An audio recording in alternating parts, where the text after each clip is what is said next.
appreciate it. I'd like to start by saying this is an honor for me to have an opportunity to come over here and speak, and I'm very appreciative for Martin emailing me and asking me to come over, and excited to have this opportunity for myself and my wife. This is our first time to Germany and across Europe, so I want to thank you guys for everybody that we've had an opportunity to meet has been extremely nice and gracious, and I appreciate that opportunity. I've been fortunate to be the head football coach at Minnesota Duluth since 2013, and I got there in 2008, and we come from a football program that is extremely tradition rich. We had won a lot of football games before myself and or our staff had gotten there, and for us it's our job to continue the tradition of UMD football. And I've always been an offensive guy, and had an opportunity to play quarterback in college, and have stuck with coaching the quarterbacks at our university. So as we go through this, if I have an expertise in an area, or I would consider myself to have a little bit more expertise in an area, it probably would be the quarterback tradition. But again, I've been there since 2008. Had an opportunity to be part of 2 national championship runs, and we're a Division II football program. So, and our program's kind of similar to what you guys have. It sounds like we'll have 4,000 to 7,000 fans in the stadium. We don't have 100,000 fans, but we're really all doing the same thing, regardless if it's the NFL all the way down to Division III. Our concepts are really matching up. On the offensive side, we have, and I'm going to talk about this tomorrow, we are a big inside zone team. And I heard somebody speak earlier about just having a few concepts, or having one concept, 2 concepts that you're really good at, and we have hung our hat on that at Duluth ever since 2008. We run inside zone, and we do it extremely well. And our entire offense is dictated around our offensive line, understanding what they are doing, and then everything else with our receivers and quarterbacks and running backs, everything that goes on around the offensive line is really window dressing. But if you don't have those guys up front understanding what they're doing, things can get ugly really quick. So today I'm going to talk about run, or RPO, which is a run pass option, which is kind of a new craze in the game of football over the last 4 or 5 years. And then also talk about some of the things that we will do off of our inside zone run game to be able to throw the football. So for us, tomorrow's talk is going to be about inside zone, and that really is the basis of everything that we do in our offense. So for us, being multiple in our offense, and again, I think it all starts with being really good at one thing, and then being able to mirror everything around, whether you're under center, whether you're in the shotgun, whether you're a 1 or a 2 or a no-back system. We need to have a philosophy, and we're going to be multiple, and we're going to be able to run the football. That's an extremely important thing for us at UMD. Winning on first and second down, when we look at RPOs, run pass options, and or play action pass, that's when we utilize these plays. We want to use these plays when the defense is anticipating us or attempting to stop us from rushing the football, is when we're going to throw the majority of our play action pass. Controlling the clock and controlling the ball. Everybody's a little bit different. There's a lot of schemes right now, certainly in the college level, that are throwing the ball every down. They're getting to the line of scrimmage as fast as you can, and snapping the ball and throwing bubble screens and throwing the ball deep. We are the complete opposite of that, and intentionally we are. If you term it old school, we're a little bit old school, that we huddle. We're going to get to the line of scrimmage, and we're going to understand what we're doing. So controlling the clock and controlling the ball, in our philosophy, if we're able to do that at the end of the game, regardless of the talent level on both sides of the ball, we're going to attempt to keep the game close, to have an opportunity to win, and we've been able to do that.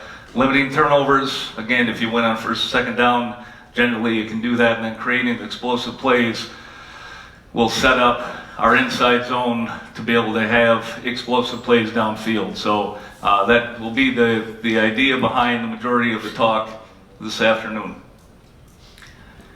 Play action pass variations. I think when you start to develop any offense, it's important to have a concept, to understand what to do with it.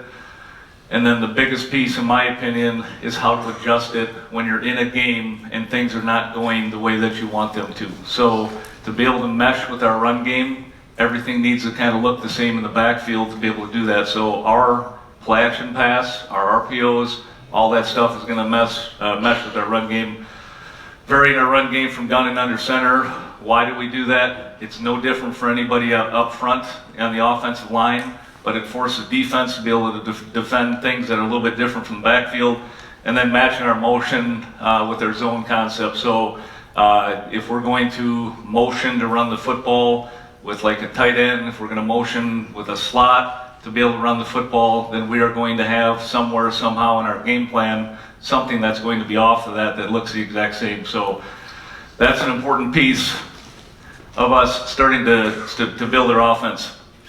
Based on run call tendencies, covered that first and second down, opportunities for us to be under center, to be in gun, and run the football. That's when we're going to do that. So it's a situational call, first and 10, medium and short, opportunity to make plays downfield. So we don't necessarily always have a guy in the perimeter that can outrun everybody to be able to have big plays downfield. So our thought process is, let's be able to rush the football. Let's be good at rushing the football with our zone concept, and then make teams be able to defend that. So you have safeties or corners that are in the run fits, and you have an opportunity to make big plays downfield. And screen effect for a defense, that's really us. You know, if we throw enough play action, it'll force defensive fronts and defensive linemen to be able to, or it'll force them to play a little bit different on the defensive front. Under center. So if we are under center in our play action pass stuff, we're going to have a little bit harder play action, meaning we're going to sell it longer. We're going to be under center. We're going to boot off of it, or we're going to drop back probably a little bit further than we would be if we were in shotgun. Action responsibilities on the quarterback and the running back. If we are under center and I'm going to open up to my tailback, both my tailback needs to carry the action into the line of scrimmage, and the quarterback should be, we call him a magician. You should be a magician in the backfield. Nobody should know where the football is if we are doing our job as a quarterback. So if we're going to open up to our tailback and be here, nobody should ever see the football until it's pulled down the field or down line scrimmage. Pad level of offensive linemen, I think this is probably one of the harder things to coach as far as play action pass, is how hard as an offensive lineman do I come off the football, because I really am still pass protecting. I need to at some point kind of form a pocket of some sort depending on what your protection looks like. But in my opinion, the biggest thing is not how hard I'm coming off the football, it's really my pad level. I need to be able to keep my pad level down so I'm not standing straight up and making sure that the linebackers, defensive backs know that we're now throwing the football. Launch points behind the center on all of our inside zone play action stuff. Launch point meaning that I'm behind the center. I'm not going to end up booting or running left or right to be able to do this. So this is going to be something that's in the pocket, and we do that so it mirrors up with our run game. If we're in the shotgun, this will be more of a flash fake. So if I'm going to receive the snap, okay, it's going to be here real quick, but my eyes are going to remain downfield, similar to what they would if I'm going to be running some RPO stuff. Action will be responsible on the running back. So my running back, if we're in shotgun, he's now responsible for carrying out and being the magician more than my quarterback would be. This will allow our quarterback's eyes to stay downfield, and it works off the run game. Again, the launch point for both of these should really remain in the same spot. If you guys have questions throughout that stuff, please slow me down as we go through here. We're going to get into some film here shortly.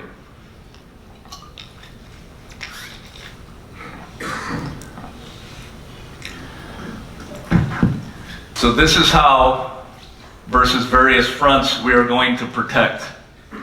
So as I stated earlier, the base philosophy in our offense, as far as our offensive line, is these guys are going to need to understand who they're blocking. So these guys who they're blocking right here are going to be the exact same guys that these guys are going to be blocking if we're actually running the football. So nothing should change for these guys as far as their responsibilities on who they're blocking, except okay, they're now not going to block downfield. They're not going to run downfield and receive a block at the second level.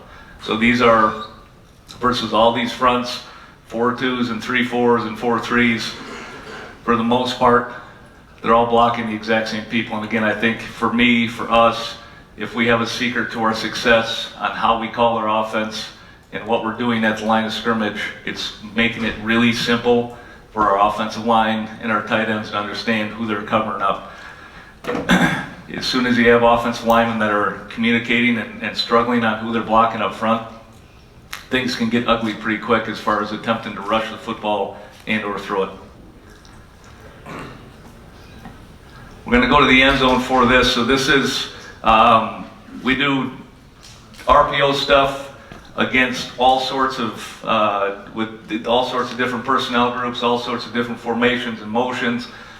So this is going to be a play action pass, but we're going to take a look at this just from behind.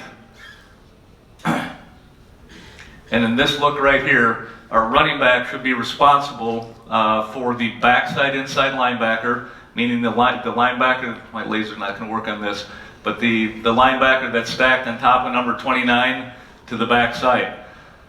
So depending on what protection we're in, if we don't have a tight end in, which we don't right here, the quarterback is going to need to be responsible for the 7th guy. So we can block 6, number 7 needs to be taken care of by the quarterback.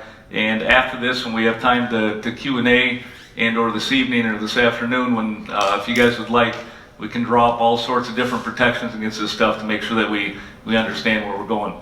But again, as we talked, for the most part, my running back's going to be responsible on this, and we're really just flash faking this by the quarterback.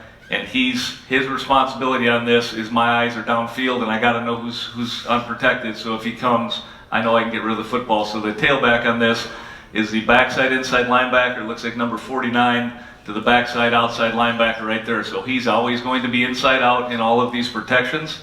Anytime we are actually running the football, our quarterbacks are going to make a call to the backside tackle. In this protection, we'll make a call to the backside tackle that'll mirror that, so we're not tipping anything at the line of scrimmage.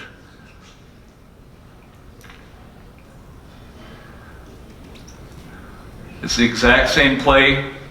Now we have a tight end on the line of scrimmage, okay, but he will be released in this play, same for different personnel group, different formation, different motion, different set, but we're going to run the exact same play out of this, but we're going to be against a little bit different defensive front.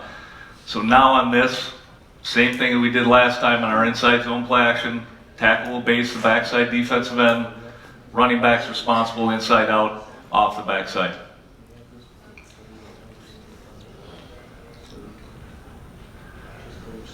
And we're going to get into some of the routes after this, so we don't need to watch those at this point, some of our route concepts. Any questions on some of our protections? Inside zone play action based from under center, okay? We have all sorts of different route combinations, and a lot of this is going to be based on how many guys we think that the defense is going to put in the box, whether it's 5 or 6 or 7 in any given play, in any given personnel. And so then we will base that off of how many guys they have in the box, how many guys we're going to need to put in the box to be able to protect it, and then have 2 and 4 and 2 and 3 wide receiver plays off of this. So again, anytime that we have a set we're going to run the football in, we need to have a set that we're going to throw the football out of. So this is a really simple concept, a 2-receiver concept that we will run both from under center and from shotgun. I know in the picture here the word shotgun, but it really doesn't make a difference. So this is a set and a play that we line up in this formation a lot. This is a really basic formation. Okay, this for us is called right hit, and we're going to dictate a lot of what the defense is doing with the J position on the left-hand side here in the run game. And we are only going to throw this route combination when both safeties we think are going to be in the run fit. So those safeties are downhill, they're trying to stop the run, and we know we have 2 one-on-ones off the outside. So the quarterback for us in this situation usually will hard count, or he'll take a pre-snap picture and say, I know I have 2 safeties that are going to be down into the run fits, I'm going to stay with this play.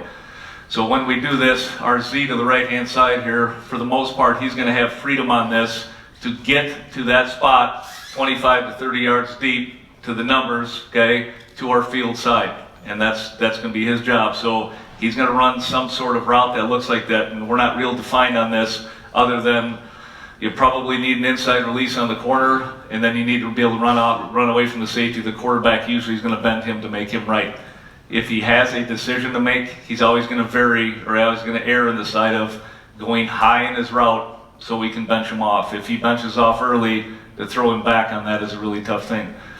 Off the back side of this is a simple comeback that we're going to run. These comebacks are usually going to be at 16 yards, and we will do that because the play action from under center is going to take a little bit of time to be able to get this off.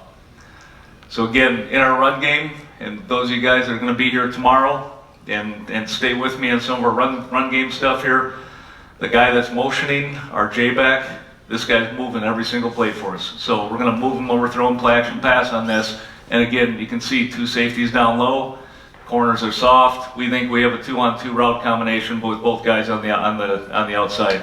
So this will mirror a lot of our inside zone run game stuff. You have both safeties down on this. The field guy, get yourself open. And again, we are not super picky with the route combination, or not on how he's going to get there on the front side of this. Do you progress on that play? Our only progression on this is yes or no off the front side. So if the front side guy gets tangled up, or as the quarterback comes out off his drop, and the safeties are now single high in this, and we don't think we can get the ball off, the ball will go to the back side. But otherwise on this, front side is the Z side for you? front side or Z side, correct. So he's going to stay with that, and that generally is going to be our number one guy. So if we have a guy that we think can get himself open, and our best matchup guy, we'll put him to the strong side of this route every time. And as our receivers come out of the huddle and we're going through, they should know, I'm better than you, I'm going to take this on the front side. So our receivers sometimes, as they come out of the huddle, they're talking back and forth on whether or not I want the football this play, and we'll see that going on every now and then. But usually we're going to try to tell these guys, front side of this, you guys got to make sure that that we have our top guy. We watch the front, the offensive line on this play, and again, protection, and this is a big thing.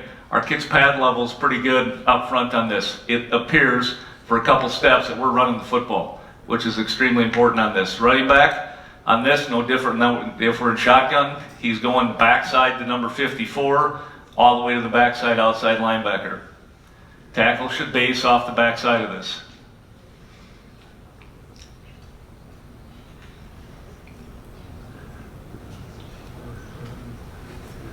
Same route concept, okay? Now we're into the boundary with our tight end. We're going to motion our J back here, protect it the same way, but we're still going to have a field route on this that he's a flag route that he's going to get himself open. So this is a game where St. Cloud State, the team in red, they were going to be a team that was going to put 8 guys into the box. We knew we had a single high safety. If we have a single high safety, we're going to get a corner that we can play to the field the majority of the time. And if we have a guy that's better than theirs, we threw this play 7 or 8 times in this game, completed, and continued to go at this corner. He had a long afternoon right here. But he was, again, you can see him getting his feet tangled up. The receiver on this, get yourself open. You have an inside route to make. Quarterback will bench you off to the sidelines. So he will be the primary on this. So this is a different front. That's why we have this on here. The backside tackle, the tackle on the right-hand side here should base this. We have a J back in, a tight end in, so we have 7 guys to protect, 8 being with the running back on this, so we should be okay as far as protection on this. Running back is responsible for the backside inside linebacker. Number 33 is responsible for the backside outside linebacker.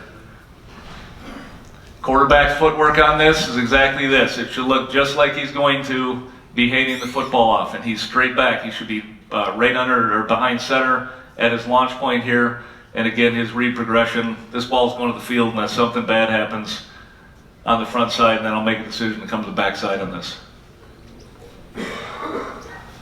Any questions with that? It's a real simple 2-man route combination, read progression for the quarterback. And again, for us, that's a situation where we are flat out looking that, hey, I got a guy that's better to the field than what their field corner is. Generally, for us, the corner that's to the field is going to be the corner that maybe isn't as talented as the other guy. So if we can get a matchup to a field corner, that's a route that we'll throw. All right, let's start with the four receiver route on the left-hand side here. This is a route combination that will throw out of all sorts of different personnel groups and all sorts of different formations and motions. But this one right here is one that we hit a home run on quite a bit. So the quarterback, when we throw this route combination, like 99% of the time, the tight end or the route combination that's on the left, that's going to be into the boundary. And then the field, because this takes a little bit of time, again, if we have a field guy, our X receiver in this situation that can outrun the corner, we're going to put him there to be able to take a shot. So all of our routes, okay, all of our, anytime that we're running the football, we're trying to put the ball into our better player's hands. So X in this situation is going to be our better player to be able to get him the football off the backside.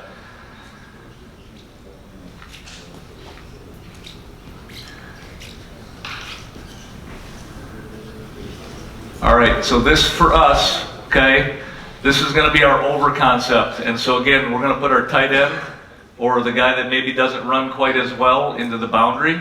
And then our field guy, the guy at the top of the screen, he's our number one guy. So this guy should be able to go get the football. So the concept on this into the boundary is going to be vertical. So our outside receiver down here is a mandatory outside release. Okay, the tight end, the guy that's in the wing, he's on an arrow route, so he's just going to be flat down line of scrimmage. We're doing this to try to put pressure on the boundary corner. If the boundary corner bails on this and we don't have a low safety, which we do here, if we don't have a low safety, sometimes we'll action this and the ball will go right to our arrow right now. Again, we're throwing this on first or second down. We don't need a home run out of this, but we can hit one if we have the opportunity. So the quarterback's reads on this, I'm watching my boundary corner first. The boundary corner squats, so he jams the outside receiver on the bottom of the screen here, and I outside release this. I have a shot, we call it a hole shot, so I can flash it, flip my hips, and the ball can go to the sidelines right now to number, we can't see his number great, but he's number 84 on the bottom of the screen here. If these two things don't happen, which in this route concept, quarterbacks know we're trying to hit a home run, they're going to get off of this boundary pretty early. So on the back side of this, we have a bend route by our slot receiver. I'll go back to the screen so you guys can see it before we played here. And then the top guy is the same thing. I'm going to go vertical as long as I can, and I know the quarterback's going to end up throwing me back inside. So we'll go back real quick here to this concept. So this is what it's going to look like. So again, boundary corner and safety will be our flash read. Quarterback's going to flip his hips and come back 2 to 3 on this in the read progression. This has been a favorite one out of like a 2x2 set. Anytime we throw this, we're going to need to be in 2x2, but it can be out of 4 receivers, 2 tight ends, 2 receivers. In this situation, we're out of 3 wide receivers and 1 tight end, so it really doesn't make a difference. Flash fake real quick, which we're going to emulate that we're doing inside zone. Okay, and so this look right here, the boundary corner came. So this is the concept where we're trying to run the football maybe for inside zone into the boundary quite a bit, and they're now getting their corner into the fit. So corner comes into the fit, the ball can get out now into the boundary.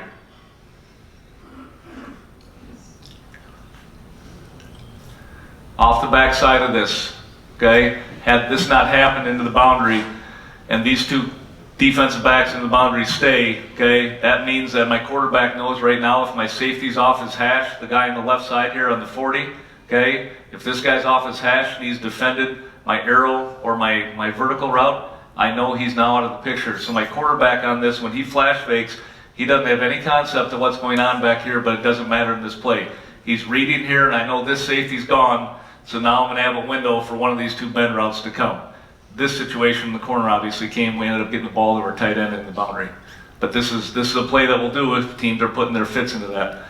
Protection's the same. Backside tackle should base this. We have two different looks here, but we're going to have a 3 and a 5 on the backside. They should both base these things off the backside. Our other clips that we had as far as protection, our running back maybe didn't get into the protection as much as he would.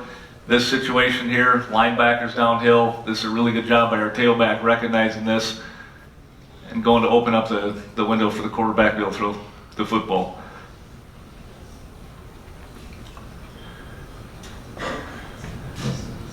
All right, so same concept.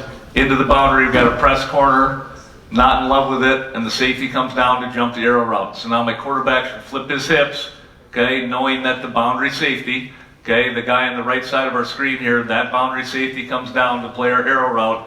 We know that there's a hole in the defense for one of the two bend routes coming off the backside.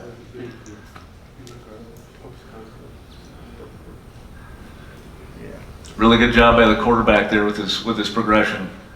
Flash fake, being patient, real patient in the pocket.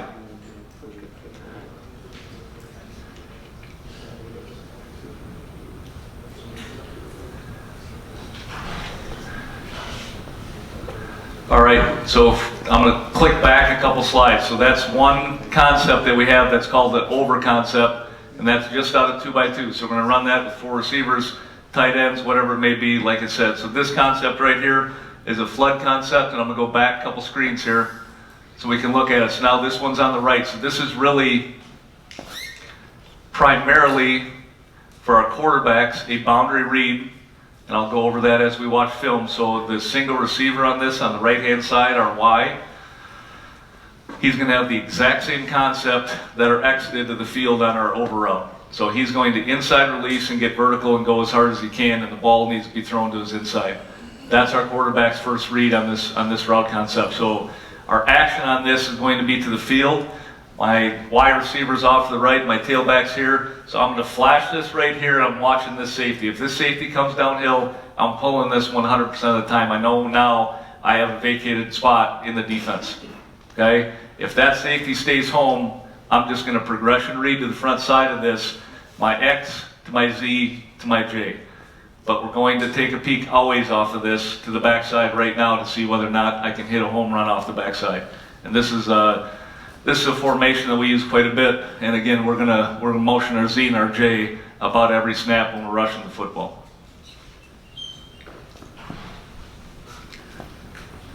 So he's going to locate the backside safety. If this guy's going to come down, okay, and play, I'm sorry, we screwed this up off the backside, it looks like, but if this guy's going to come down off the backside, okay, and I have a field safety that's going to stay to the field, we're going to hit this 100% of the time up top. To the field on this, okay, read progression is going to go outside in. And so when we base pass concepts off of all of our play action stuff, for the most part, we're not really reading coverage. We're going to progression read. No, no, yes. Okay, yes right now. No, no, no, yes. So we're really just flipping our hips down the line of scrimmage. And why do we do that? Because the majority of the time that we're running play action pass, our quarterback's eyes cannot be downfield like he would be if he's dropping back and reading coverages. Play action pass, I'm scanning the field 1, 2, 3, 4. I'm not necessarily worried about coverage as much. So to the field on this, it's the vertical to the out to the arrow. Vertical to the out to the arrow. So what am I looking for on this to the field? If my vertical leaves me right now, okay, somebody's carrying that. That's going to be the corner. He's now out of the picture. So if I have leverage on this, pre-snap leverage with my slot receiver to the left-hand side, pre-snap on the safety, I know I can throw this out route 100% of the time as long as that corner leaves. So our slots better be good enough to be able to get there. And we're just throwing the ball into a hole there. So this is a flood concept. Again, the quarterback should on this peek the backside first for a home run, read the flood of the field.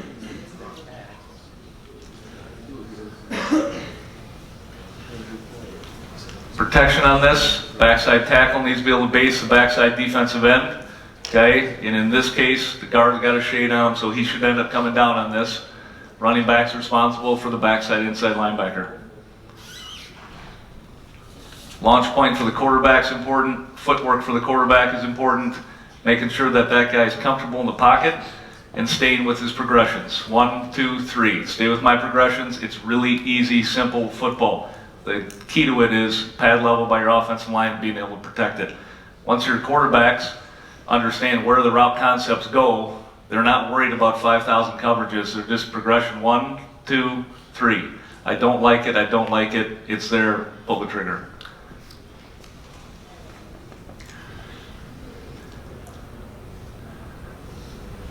Same read concept here. So why didn't we throw the ball up top? We had an inside press corner. Okay, you didn't have safety help over the top, but maybe we didn't like it because we don't have a burner there in this situation, which we don't. Corner vacates, I have a window, wide receiver makes a pretty good play here.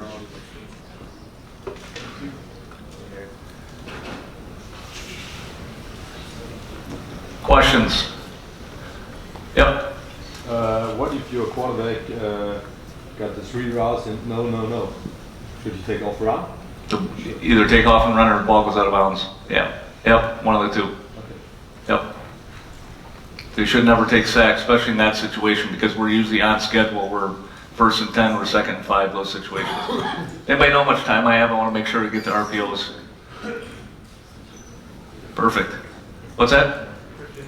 15 minutes? Okay, so we can get through this relatively quick, and I'll get to our RPO stuff. So this is going to be inside zone route concepts. We're going to run some swipe. So tomorrow, off of all of our inside zone stuff, we're going to run swipe, meaning our J back. Okay, our motion tight end is going to come back and block the defensive end. We're going to run insert, where he's going to swipe back, and he's responsible for the backside inside linebacker. And then he's going to run some stuff where he's going to bypass and end up going out on a route. So all of this stuff, again, should mirror what we're doing with our inside zone concept. So I'm actually, if we got 15 minutes, I'm going to get to our RPO stuff here. Okay? So RPO game plan. So this has changed, in my opinion, the game of football defensively for a lot of teams. And so why has it changed? So the RPO concept is being able to run the football at all times, and also having the option, the run pass option, of being able to throw the ball down the field.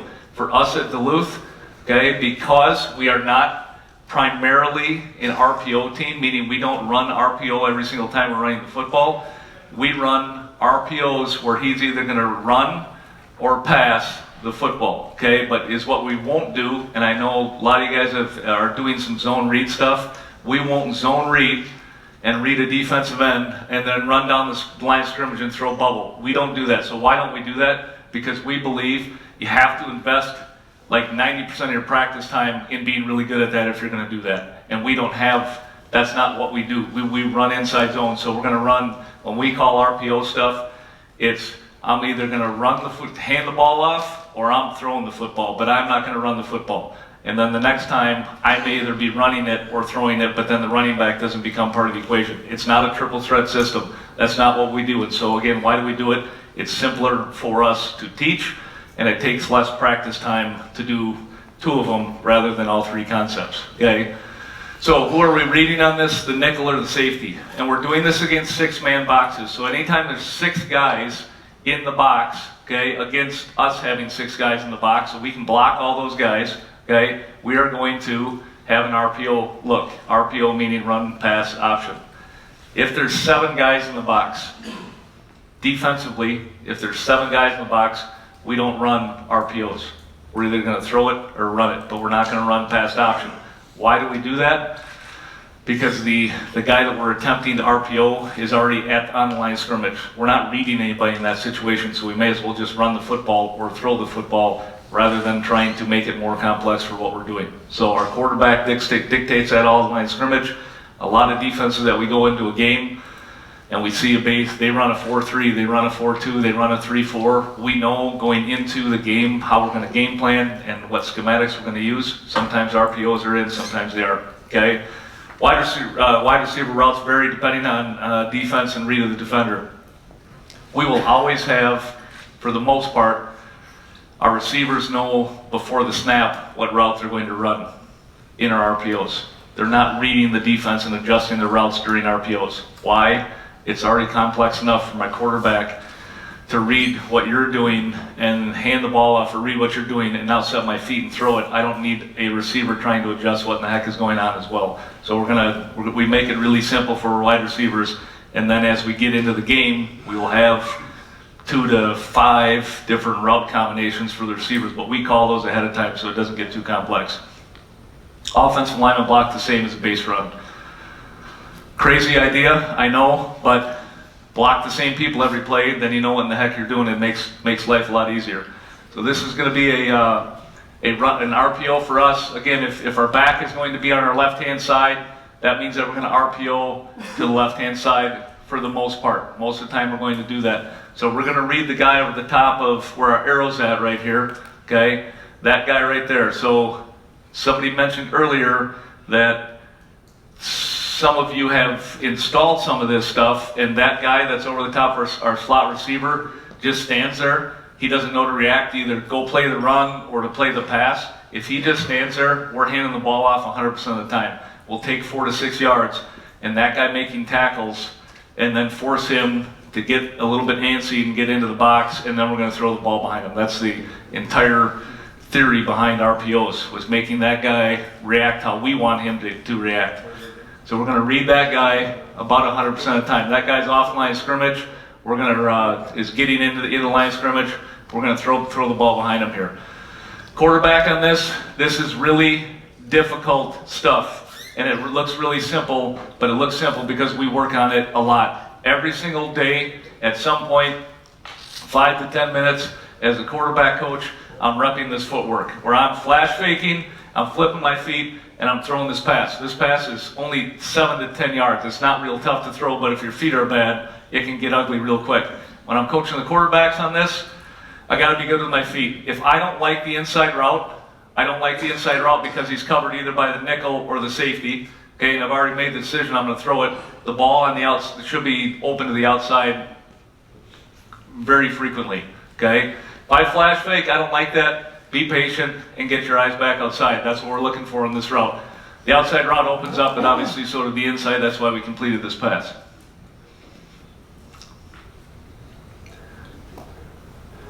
So on this 3-step inside slant by number 1 there, outside guy, we slow this route down. That's a 5-yard route, so it times up. So if my quarterback has to go here and go, if he has to go here and that's not there, he has time to reset his feet to get the ball back outside. That's why the routes aren't the same to the outside here. So they shouldn't mirror each other because of that. It should time up so that the quarterback has time to get his feet back. So we're going to block everybody in the box right here, and again, we're inserting, it looks like off the backside. We have all sorts of different variations when we're running the ball, what we're going to do. So in this right here, we're run/throwing the football. We're going to RPO the nickel on this, but block everybody in the box.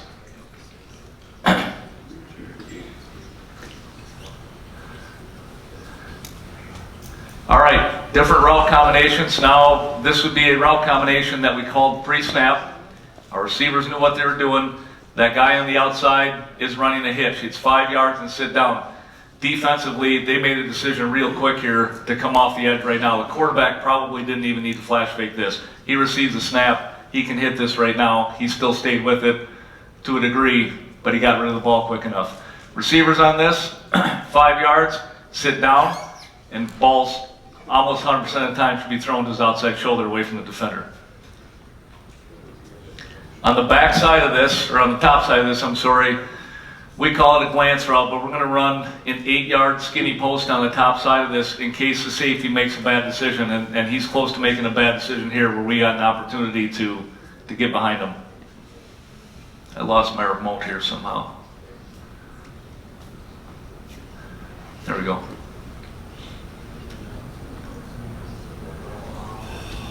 So same route, or same blocking scheme, same run play, same action, different route concept on the outside.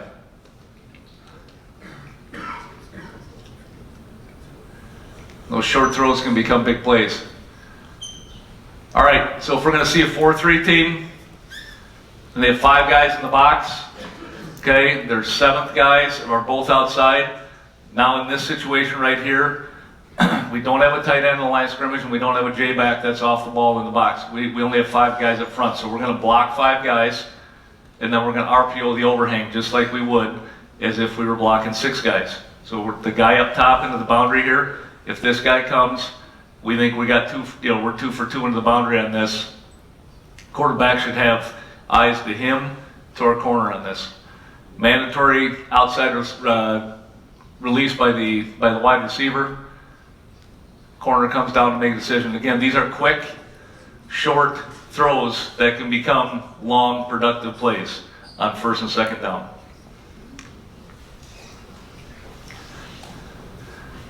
Different blocking scheme, okay, by our J-back on this. He's going to insert on this. Same route concept that we just looked at. So what happens here? The nickel here, the guy by the arrow over the top of our slot doesn't commit. He stands there, we're going to hand the football off.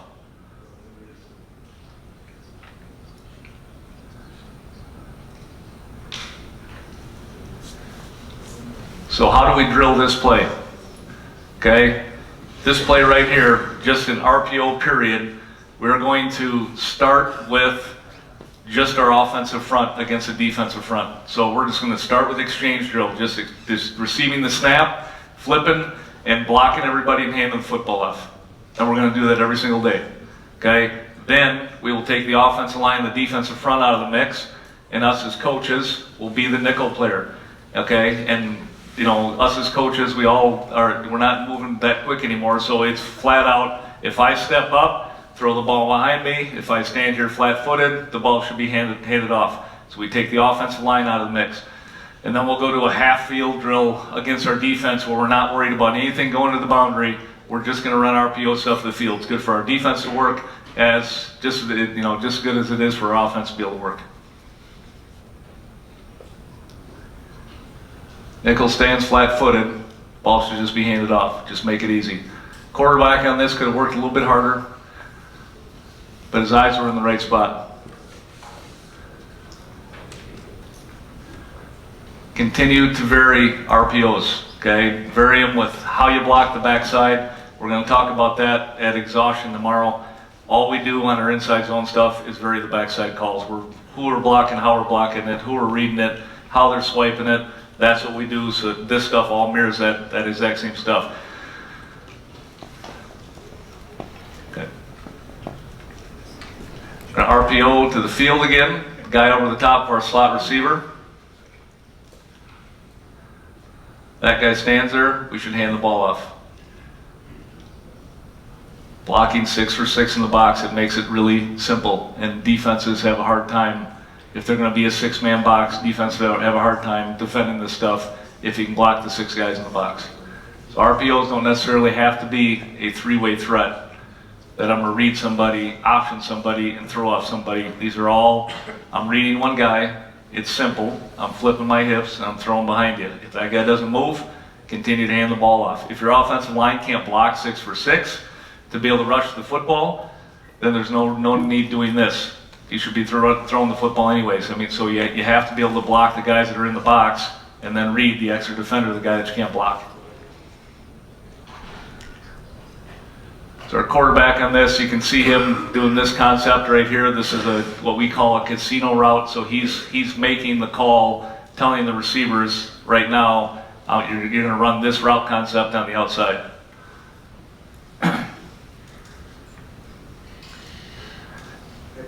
Yes? So was that your quarterback making that adjustment, or you made adjustments to the sideline, the quarterback just gave you 6? Everything in our offense is on our quarterbacks. That's on the quarterback. Yeah, and so the reason all of our run game is called by him, but 80% of our pass game is called by him. And so the reason we do that, I never want to put a quarterback in a situation on any play, first, second, third, where I call a comeback and his arms hurt, the wind's bad, it's starting to rain out, he doesn't have grip on the football, so any route, any run, it's going to be on him. So we don't adjust a lot what we do offensively every week, and it kind of depends on what the defense does, but he's making that call. So we do have a couple things here. If you guys, we've had a couple German football players before in our program, 8, 9, and 10. And those guys are really good for us, good people, ended up being really good football players, and I think you have a very good experience. If you guys have prospects that you think could maybe play or would like to play, we do have a little bit of scholarship money in our football program, not a ton. But if you guys have folks that you think could play, shoot us an email, and we're not going to take everybody, but we'll certainly evaluate that and are open to that opportunity. Our program is coming over to do a tour in Europe here, May 11th through the 19th, in Nuremberg, Prague, and Munich, and I probably pronounced all 3 of those wrong. But we have a couple scrimmages set up right now, so if you guys are in the area and our football team is practicing or scrimmaging I think we're in Prague and Munich for those 2, please stop by and say hi. Appreciate everything. I will be around after for questions. Thank you guys.